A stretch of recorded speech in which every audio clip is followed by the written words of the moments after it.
உலகத்துக்கு உயிர்கள் வரும் பொழுது மிகவும் மகிழ்ச்சிகரமாக தான் வருது. ஆனா அதுதான் நம்ம ஏகப்பட்ட விஷயங்களை திணிக்கிறோம். திணிக்க அது என்ன பண்றதுன்னே தெரியாம கஷ்டத்துல போய் மறுபடியும் மாட்டிக்குது. திருப்பி இதை குழந்தையா மாத்திரம்ன்ற ஒரு முயற்சியில தான் சமயங்கள் எல்லாமே எல்லாம் சொல்லி கொடுத்து அந்த ஞானத்தை வரவேற்க முயற்சி செய்யுது.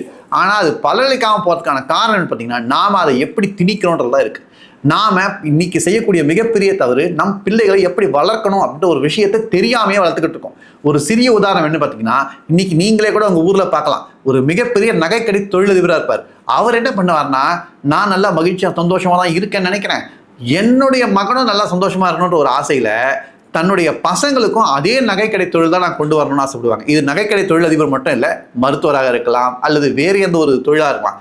நாம செய்யக்கூடிய தொழிலை தான் நம்ம பசங்களும் செய்யணும் அப்படின்ற ஒரு ஆசை நமக்குள்ள இருக்கு. அதற்கான காரணத்தை உணர முடியுது. அதாவது தன்னுடைய பசங்க கஷ்டப்படக்கூடாது, அவங்க வாழ்க்கையில மகிழ்ச்சியா இருக்கணும், செல்வ செழிப்போட இருக்கணும், ஒரு முயற்சியில் ஈடுபடுறோம். ஆனா என்ன நடக்குது பாத்தீங்கன்னா, அந்த பசங்களுக்கு இன்னும் ஒரு விருப்பம் இருக்கும். அந்த விருப்பம் நீங்க செய்யக்கூடிய தொழில் இருக்கவே இருக்காது. அப்படி இருக்கும்போது என்ன பண்றது, ஒருவேளை அந்த விஷயத்துல அவங்களுக்கு விருப்பமா இருக்கு பண்றாங்கன்னா விடலாம்.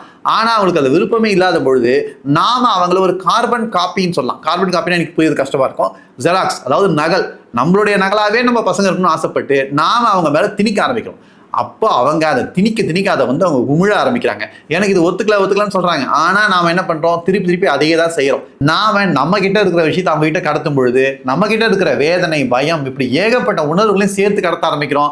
அவங்க தன்னுடைய வாழ்க்கையில கஷ்டப்படுறாங்க. திருப்பி அவங்க பசங்களுக்கு அதை கடத்த ஆரம்பிக்கிறாங்க. ஆக முதல்ல பெற்றோர்கள் உதவ வேண்டிய ஒரு விஷயம் என்னன்னா, நம்ம பசங்களும் நம்மளை போலவே இருக்கணும், நம்ம நகலாவே இருக்கணும்னு ஆசைப்படக்கூடாது. அவர்களுக்கு எந்தெந்த வாய்ப்புகளை உருவாக்க முடியுமோ உருவாக்குங்க. அதை அவங்க ஏற்றுக்கிறாங்க, அதில் அவங்க நல்லா பண்ணுறாங்கன்னா அதில் அந்த பக்கத்தில் அவங்களை விடுறது தான் ரொம்ப நல்லது. நாம் அவங்கள வற்புறுத்தி ஒரு துறையில் கொண்டு வரணும் அப்படின்னா அது நிச்சயமாக அந்த துறைக்கும் நல்லதல்ல, அவங்களுக்கும் நல்லதல்ல. ஆக இந்த விஷயத்தை புரிஞ்சுப்போம். முதல் விஷயம், நாம நம்ம பசங்களை கார்பன் காப்பி, அதாவது நகலா வளர்க்கணும்னு ஆசைப்படக்கூடாது. இது முதல் விஷயம். ரெண்டாவது விஷயம், இதுவும் பெற்றோர்களுக்கு தான் நான் சொல்ல விரும்புகிறேன். ஏன்னு பார்த்தீங்கன்னா, ஒரு இலக்கு என்ன அப்படின்னு தெரிஞ்சாதான் நாம் அதை நோக்கி நடைபோட முடியும். ஒரு மும்பைக்கு போகணும்னு ஆசைப்பட்டீங்கன்னா சென்னையிலேருந்து மும்பைக்கு எப்படிலாம் போகலாம், விமானத்தில் போக போறீங்களா அல்லது நீங்கள் தொடர் வண்டியில் போக போறீங்களா, நீ ஏகப்பட்ட கேள்விகள் மற்றும் நீங்கள் போய் சேரலாம்.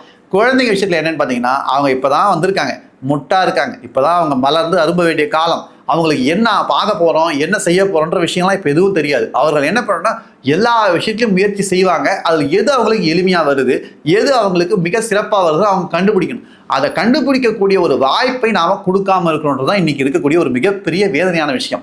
எல்லாருமே தன்னுடைய பசங்க மிகப்பெரிய மருத்துவராகணும், மிகப்பெரிய ஒரு தொழிலதிபராகணும், இப்படி எல்லாமே மிகப்பெரிய நம்ம ஆசைப்படுறோம். அந்த ஆசையை அவங்க மேலே திணிக்கிறோம். அது தாங்காமல் அவங்க வெடித்து சிதறாங்க. அப்படி சிதறும் பொழுது அவங்களுக்கு இயற்கையிலேயே கூட உங்கள் மேலே ஒரு கோபம் ஏற்படுது. அதுக்கான காரணம், அவங்க முழு சக்தியோடு செயல்பட முடியல. அப்படி ஏன் செயல்பட முடியலன்னா, குழந்தைங்க உங்களை எதிர்க்க முடியாது. குழந்தைகளை பொறுத்த வரைக்கும் மிகவும் மென்மையானவங்க. அவங்கள நாம ஆக்கிரமிக்கிறோம், அதிகாரம் செலுத்துறோம். அவங்க இப்படித்தான் செய்யணும்னு நாம கட்டளை இடுறோம். அவங்க எதிர்த்து பேசினா நாம அவங்கள அடக்கி வைக்கிறோம். இதெல்லாம் செய்யறதுனால என்ன ஆகுது பார்த்தீங்கன்னா, அந்த குழந்தைகள் வெதும்புகிறது. இன்னொரு எளிமையான உதாரணம் சொல்ற பாருங்க. ஒரு டார்ச் லைட்ல பேட்டரி இருக்கு.